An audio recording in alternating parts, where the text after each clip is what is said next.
ये एक काल्पनिक कहानी है और दिल को गहराइयों तक छू जाने वाली। एक बार स्वर्ग में विचरण करते हुए कृष्ण और राधा एक दूसरे के सामने आ गए। विचलित से कृष्ण, प्रसन्नचित से राधा। कृष्ण सकपकाए, राधा मुस्कुराई। इससे पहले कि कृष्ण कुछ कह पाते, राधा बोल उठी, कैसे हो द्वारिकाधीश। जो राधा उन्हें कान्हा कान्हा कहकर बुलाती थी, उसके मुख से द्वारिकाधीश का संबोधन कृष्ण को भीतर तक घायल कर गया। फिर भी किसी तरह अपने आप को संभाल लिया उन्होंने और बोले राधा से, मैं तुम्हारे लिए आज भी वही कान्हा हूँ। तुम तो मुझे द्वारिकाधीश मत कहो। आओ बैठते हैं। कुछ मैं अपनी कहता हूँ, कुछ तुम अपनी सुनाओ। सच कहूँ राधा, जब जब भी तुम्हारी याद आती थी, इन आंखों से आंसुओं की बूंदें निकल आती थी। राधा बोली, मेरे साथ ऐसा कुछ नहीं हुआ। न तुम्हारी याद आई, न आंखों से आंसू बहा, क्योंकि हम कभी तुम्हें भूले ही कहाँ थे। जो तुम याद आते, इन आंखों में तो सदा तुम ही थे। कहीं आंसुओं के साथ निकल न जाओ, इसलिए रोते भी नहीं थे। कान्हा, प्रेम से अलग होने पर तुमने क्या खोया, इसका एक आईना दिखाऊं तुम्हें। कुछ कड़वे सच प्रश्न सुन पाओ तो सुनाऊं। कभी सोचा है इस तरक्की में तुम कितने पिछड़ गए। यमुना के मीठे पानी से जिंदगी की शुरुआत की और समुद्र के खारे पानी तक पहुंच गए। एक उंगली पर चलने वाले सुदर्शन चक्र पर भरोसा कर लिया और 10 उंगलियों पर चलने वाली बांसुरी को भूल गए। कान्हा, जब तुम प्रेम से जुड़े थे तो जो उंगली गोवर्धन पर्वत उठाकर लोगों को विनाश से बचाती थी, प्रेम से अलग होने पर वही उंगली क्या क्या रंग दिखाने लगी। सुदर्शन चक्र उठाकर विनाश के काम आने लगी। कान्हा और द्वारिकाधीश में क्या अंतर होता है बताऊं? कान्हा होते तो तुम सुदामा के घर जाते, सुदामा तुम्हारे घर नहीं आता। युद्ध में और प्रेम में यही तो फर्क होता है।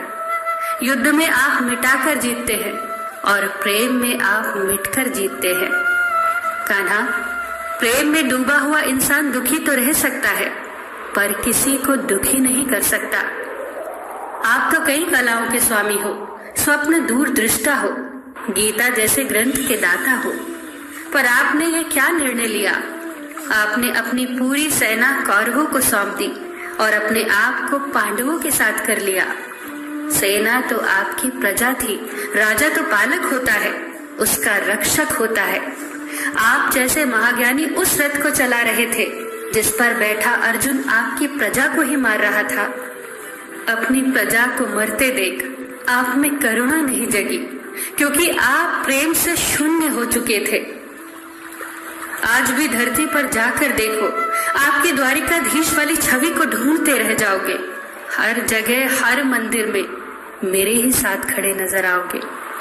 मैं जानती हूँ कान्हा, लोग गीता के ज्ञान की बात करते हैं, उसके महत्व की बात करते हैं, पर धरती के लोग युद्ध वाले द्वारिकाधीश पर नहीं, प्रेम वाले कान्हा पर भरोसा करते हैं।